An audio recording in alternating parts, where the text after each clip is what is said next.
randaj, daj, u šumici šetala, šuma bila ja. U šumici šetala, šuma mene češljala. U šumici šuma bila ja. U šumici šuma bila ja. U šumici šetala, šuma mene škakljala. U šumici šuma bila ja. U šumici šuma bila ja. Raj, raj, randaj, raj, raj, raj, randaj, raj. U šumici šetala, šuma bila ja. Raj, raj, randaj, raj, raj, raj, randaj. Svake godine, tako je to bilo u ovih prvih 27, putokazi su za svoj rođendan, za godinu dana rada više, napravili korak više u prezentaciji onoga što ova grupa, umjetnička grupa s tradicijom, radi. Tako ste, Miranda, prošle godine uz kreativni odjel napravili interaktivno izdanje spota Šumska.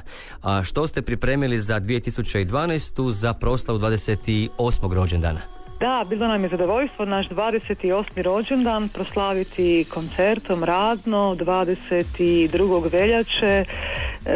Imali smo jedan zaista prekrasan a cappella 70-minutni koncert Dotakni mjesec, gdje smo dakle sav naš materijal mjeseca pretvorili, adaptirali za zaista a cappella nastup bez ikakve instrumentalne podloge. Nije nikad onako uputno i lijepo pričati samo o sebi i tom našem radu, ali bio je zaista izvanredan i jako težak i zahtjevan koncert i mogu reći da sam zaista onako ponosna na ovu novu 10. pjevačku generaciju kojem je naprosto sve ono što su radile sve generacije prije njih u 28 godina rada kao da se slilo i kao da sva ta ljubav, sva ta radost je zaista izašla kroz njih u jednom velikom ushitu, ali i u izvanrednoj vokalnoj izvedbi. Mnogi se, Miranda, već nakon nekoliko godina bavljenja glazbom umore, no to nije slučaj s putokazima koji su ostali prepoznatljivi, imate svoj stil, ali se, dakle, svaki vaš glazbeni materijal mijenjao i to najviše glazbeno, pa me zanima kakve su reakcije vaše stalne publike, što oni kažu? Pa mislim da se umoriti i ne možeš upravo tada kada zapravo istražuješ, kad dakle svakog dana postaviš kao novi, kad svaku probu postaviš kao da ti je prva i kad zapravo kad završi jedan projekt se onako radosno pitaš a što to novoga sad možeš misliti, zviždukati, reći, raditi, radovati se i onda u svim tim probama u svemu tomu nastaju dakle nove ideje i dok god ti u sebi pronalaziš taj uskit, tu radost, kad dakle u svim tim novim svježim glasovima i pjevačkim generacijama pronalaziš njihovu želju da oni pokažu to što oni mogu dati od sebe, dok je god taj izvor stalno tu, a sve uvijek na tekovinama svih prijašnjih prekrasnih mladih pjevača, onda ja vjerujem da mi tako možemo zapravo raditi zauvijek. Odnosno što to naša dakle publika misli o promjenama. Mislim da zapravo kada baš pravi naši fanovi koji prate našu glazbu su zapravo shvatili ono što sam i ja shvatila pred neko vrijeme, a to je da zapravo naš prvi projekt, naš 5., naš 10. zapravo uvijek govori o jednom te istom. I mi se zapravo, dakle, zemlja, nova zemlja, androida, mjesec, srce, dar, to su zaista konstantno, uvijek je jedan te isti izvor. A to što, dakle, glazbeno eksperimentiramo i tražimo nova rješenja, pa to je zapravo ta znatiželja, to je ono što te tjera da se ne umrtviš, ono što ti, dakle, naprosto sam istražuješ i učiš. A što bi bio život ponavljanja? Dakle, tražiš, ideš naprijed. To je zapravo nešto što zapravo i očekuju od nekog tko se valjda nazvao spontano putokazi, pa je zapravo sebi tako možda odredio ime, pa zapravo traži i dalje nekakve putove koje će njega samog tjerati, pronaći i vratiti se svom izvoru.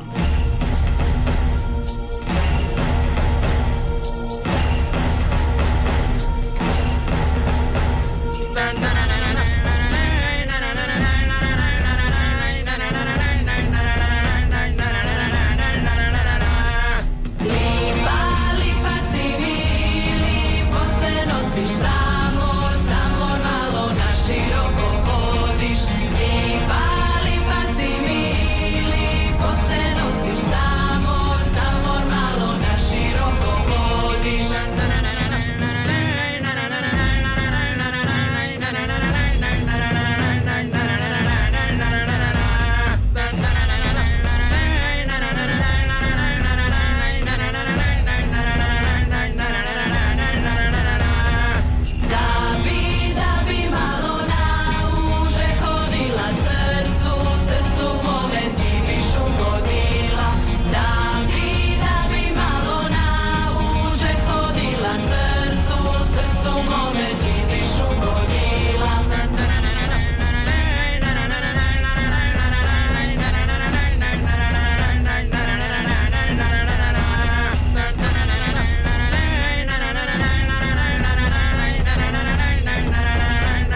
Kako su Putokazi posebna grupa na domaćoj glazbenoj sceni, jeste li možda razmišljali o nekim tjednim stalnim gostovanjima u nekom klubu, kazalištu ili sličnom prostoru? Da, divan, zapravo rekao si nešto što je onako da, vrlo točno i vrlo precizno. Evo, mi smo zapravo u planetariju Astronomskog centra u Rijeci napravili jedan u nizu posljednjih 3 godine 5. happening u kojem smo se dakle nastojali doticati mjesec, a sa prekrasnom prezentacijom u kupoli planetarija u Rijeci, koji je jedan od najboljih planetarija i najmodernijih suvremenih planetarija u ovom dijelu Europe. Samo je veći još pariški, odnosno jedan koji mu je najbliži, dakle u Beču, nije toliko dobar kao po suvremenosti i po onome što dakle može pružiti prezentacija planetarija u Rijeci. I opet smo se 5. puta svi zajedno složili da ono što je dakle dobiveno od tih 35 minuta happeninga sa zajedno promatranjem dakle na kupoli projekcije i onoga što dakle u zvuku čuješ našom glazbom, da je to nešto što kad bi čovjek i htio i tražio u ne znam kojem dijelu sad Europe bi morao ono raditi i to pronalaziti. Dakle, mi smo ga dakle imali kao nešto što je sasvim spontano i što je sjelo u pravo vrijeme, u pravom mjestu. Dakle, da, zaista, kad bi to na neki način bilo i prezentacija i cijelog grada i ljudi koji bi dolazili u naš grad, pa je, da kako evo Sveti zapravo rekao u svojem upitu. Da. Bila je noć ili možda dan, bilo je nestvarno, ali je bio san, u pravo vrijeme umorna, spasi me.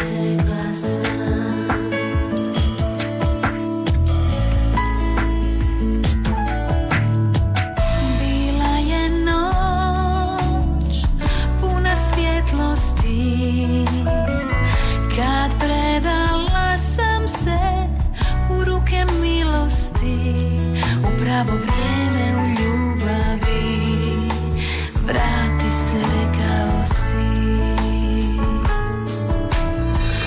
Tebi dolazim, bez tebe radost ne postoji, život ne postoji. Tebi vraćam se, jer znam da treba mi koji pozna me, koji stvarno pozna me. Miranda, koliko je rad u Putokazima, to glazbeno istraživanje, promijenilo vas, vaš pogled na glazbu, ili još konkretnije, što ste od Putokaza željeli prije 28 godina, a što želite danas? Eto, mi smo se tada, moji vršnjaci i ja, kad smo onako s gitarama i onako nastupajući svugdje, svakud i tako dalje, naprosto željeli družiti, i jako smo se radovali tom najobičnijem pljesku koje dobiješ nakon svakog nastupa, pa smo se radovali tim silnim nekakvim putovanjima uzduž popriko, dakle nekako kao da se putovalo puno više, i zapravo kad usporedim tada i sada, pa zapravo je opet sve isto. Opet mladi ljudi žele pokazati svoj talent, svoju umješnost, opet jako ovise o pljesku, o onoj podršci koju će dobiti od publike. Opet se svi radujemo kad onako malo provirimo neki drugi grad, u neko drugo ozračje, upoznamo neke nove ljude. Dakle, sve je to zapravo u tom smislu uvijek isto. Da kako da je bitno da svi ti mladi ljudi upoznavajući koncepte, programi, poruke i projekte Putokaza, da trajno ostane jedan onako ukus i dobar izbor za glazbu općenito, i da onda sve ono što su dakle uspjeli naučiti zapravo prenesu i kasnije u nekim svojim novim formacijama i svojim nekakvim novim radovima, ali čak i da i ne nastupamo, čak i da samo sjedimo na probi i da pravilno učimo disati i da na neki način pokušavamo otvoriti svoja srca, da se samo radujemo zvuku kojeg svi zajedno puštamo iz svojih, jer je naš glas zapravo instrument naše duše. Samo dakle da naučimo muzicirati unutar drugih, a ne pjevati ja sam, nego dakle pjevam i unutar akorda, pjevam unutar nekakvog tempa, ritma, ne znam, nekakve dinamike i svega onoga što još čine moje kolege oko mene i tako dalje. Dakle, samo da smo radili to, da smo napravili jako puno. A to da smo se naučili biti možda zaista otvarati srce i pokazati sućut jedan prema drugome, sućut prema bilo kome oko nas i zapravo biti što bolji ljudi i to kasnije prenesiti svima drugima, to nećemo ni komentirati. Tebi dolazim, bez tebe radost ne postoji, ništa ne postoji. Tebi vraćam se, jer znam da treba mi prijatelj, koji pozna me, koji stvarno pozna me.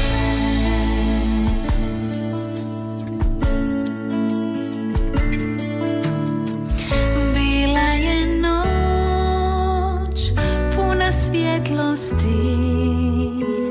kad predala sam se u ruke milosti, u pravo vrijeme u ljubavi, vrati se, rekao si.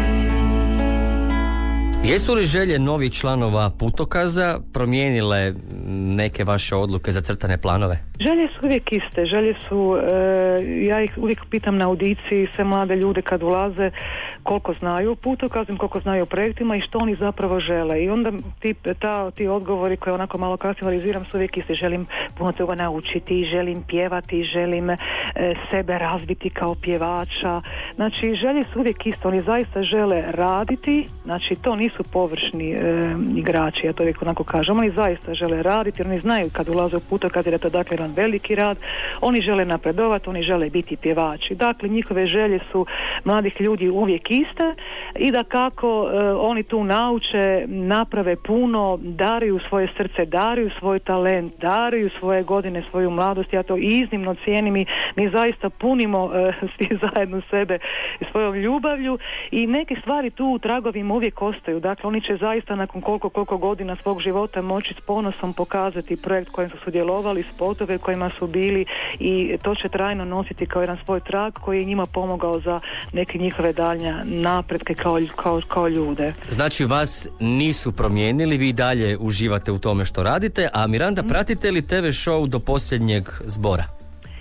Da. Što kažete? Nisam onako, moram reći da sam možda malo i površna, ne pratim cijeli, ali ono što uspijem dobiti od toga, to je da su ljudi jako radosni, da su svi u svojim izjavama zaista sretni što mogu pjevati, što rade to što rade, svi priznaju da im glazba znači puno i ja smatram da svaki rad, svako pjevanje, sve je to jako lijepo i da sve to dovodi do nekakvih rezultata. Miranda, danas u emisiji Turki Party premjerno predstavljamo pjesmu Proljetna misao koja se pleše. Je li to najava neke nove glazbene priče, jer svaki od vaših materijala, projekata, uz malo dorade mogao bi postati kazališna predstava ili recimo uz pisanje libreta dobar musical? Da, sve što radimo je zapravo ipak uvijek isto.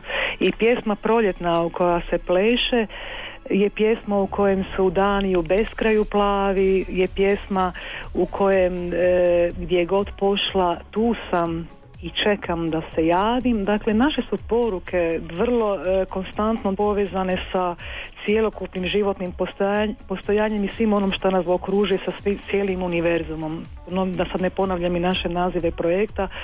Tako da ako se tebi učinilo da smo novi u ovom novom singlu, može to samo zato što je on tako leptršav i tako nas miluju te njegove proljetne sunčane boje i ta misao kad o nekom pomisliš pa se sav ozaviš pa ti to dakle daruje osmijeh, ali zapravo to smo i dalje zapravo mi.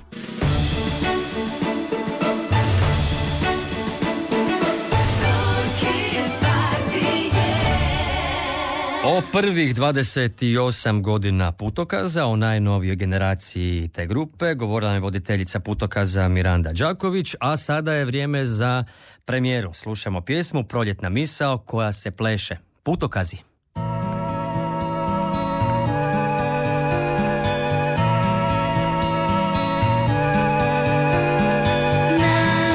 Narav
Bila je to premijera u današnjoj emisiji Turki Party. Putokaz je proljetna misao koja se pleše. Čućemo još 2 puta do kraja današnjeg druženja ovu njihovu najnoviju snimku, a u nastavku ćemo govoriti